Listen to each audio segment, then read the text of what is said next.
નવી નવી રેસીપીઓ જોવા માટે મારી ચેનલ હર્ષા કુકિંગ ગુજરાતીને સબસ્ક્રાઇબ કરો અને લાઈક પણ આપો. ટેસ્ટમાં મજેદાર અને હેલ્ધી એવું આ શાક તમે ક્યારે નહીં બનાવ્યું હોય. જો વિડીયો સારો લાગે ને તો વિડીયોને લાઈક, શેર અને કોમેન્ટ કરજો અને ચેનલ પર નવા હો તો ચેનલને સબસ્ક્રાઇબ કરી દેજો. મિની ખાટા આંબળા કે ખટુંબળાની આ રેસીપી ટેસ્ટમાં એટલી બધી મજેદાર અને જોરદાર બને છે કે તેને રોટલી, પૂરી, પરોઠા સાથે, થેપલા સાથે કે ભાખરી સાથે ખાઈ શકાય છે અને સાથે સાથે ટિફિનમાં પણ લઈ જઈ શકાય છે અને દિવસો સુધી ફ્રીજમાં રાખીને મૂકી દઈએ ને તો બગડતી પણ નથી. તો ચાલો બનાવવાનું શરૂ કરીએ આજની મજેદાર રેસીપી. આંબળા બે જાતના હોય છે, નાના આંબળા અને મોટા આંબળા. નાના આંબળા ખટુંબળા તરીકે પણ ઓળખાય છે અને તે સ્વાદમાં ખાટા હોય છે, જ્યારે મોટા આંબળા હોય છે થોડા સ્વાદમાં ખાટા તો હોય છે પણ સાથે સાથે તુરા પણ હોય છે.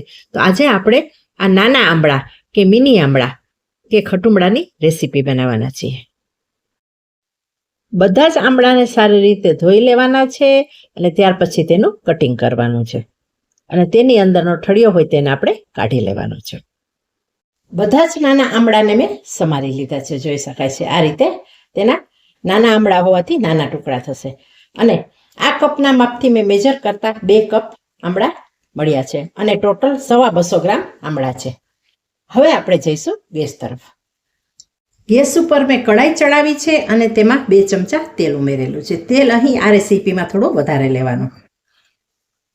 તેલ ગરમ થઈ ગયું છે. હવે તેમાં હું 1 ચમચી જીરું એડ કરીશ. ગેસની ફ્લેમને આપણે સ્લો રાખીશું. જીરું એડ કર્યા પછી 2 તીખા લાલ મરચાં ઉમેરી દઈએ. અડધી ચમચી હિંગ ઉમેરી દઈએ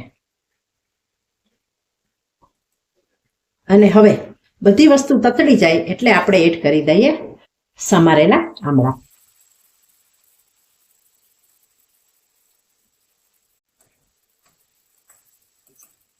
આંબળાને આપણે વઘાર સાથે સરસ મિક્સ કરી લઈએ.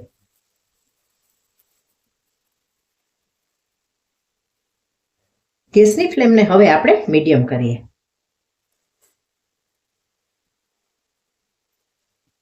હવે આપણે ઉમેરીશું અડધી ચમચી હળદર પાવડર,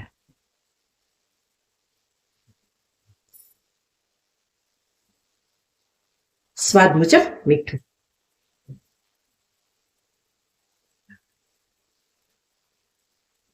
બે ટેબલ સ્પૂન કાશ્મીરી લાલ મરચાંની ભૂકી ઉમેરી દઈએ અને હવે બધું સરસ રીતે મિક્સ કરી દઈએ. આ રેસીપી એકદમ સાદા મસાલાથી અને ઇઝીલી ઝડપથી બની જાય છે. કોઈ વધારાના મસાલાની આમાં જરૂર પડતી નથી અને વાર લાગતી નથી. માત્ર આ આંબળા નાના હોય ને એટલે સમારવામાં સમય લાગે છે, બાકી કૂક કરવામાં જરા પણ સમય લાગતો નથી.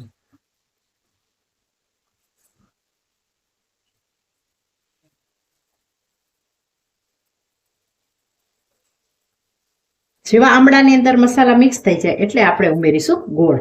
અહીં મેં આંબળા કરતાં અડધો ગોળ લીધો છે.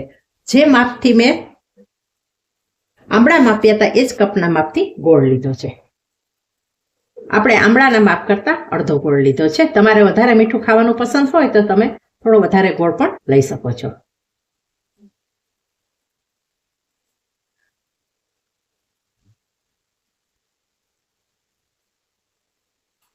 હવે ગોળને આપણે મીડિયમ ગેસની ફ્લેમ પર એકદમ સરસ રીતે ઉકળવા દઈએ.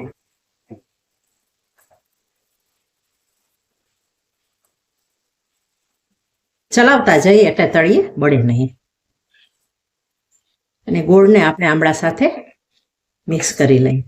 ગોળ ઉકળી જશે અને બધું સરસ રીતે મોઇસ્ચર ઉડી જશે ને એટલે આંબળા પણ સરસ કૂક થઈ જશે. બધો જ ગોળ ઓગળી જાય ત્યાર પછી આપણે ઢાંકી દઈશું અને હવે 5 મિનિટ માટે કૂક થવા દઈશું.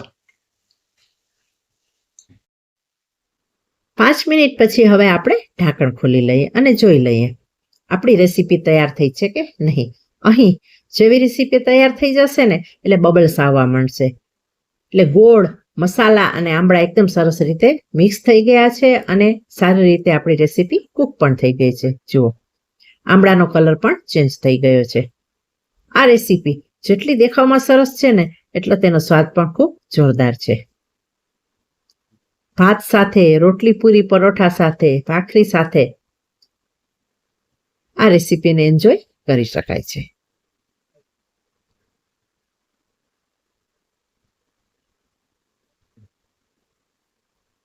ઝડપથી બની જતી રેસીપી છે.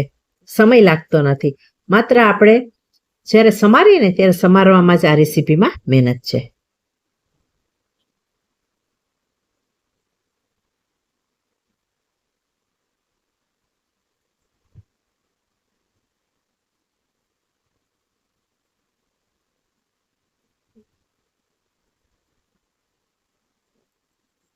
રેસીપીને વધારે સ્વાદિષ્ટ બનાવવા માટે આપણે 5 ચમચી ગરમ મસાલો ઉમેરી દઈએ અને ગરમ મસાલાને પણ રેસીપી સાથે સરસ રીતે મિક્સ કરી લઈએ. જુઓ, અહીં ગોળવાળું આંબળાનું શાક કે ગોળવાળી આંબળાની ચટણી બનીને તૈયાર થઈ ગઈ છે. આંબળાના આ શાકને કે ચટણીને આપણે બાઉલમાં ટ્રાન્સફર કરી લઈએ.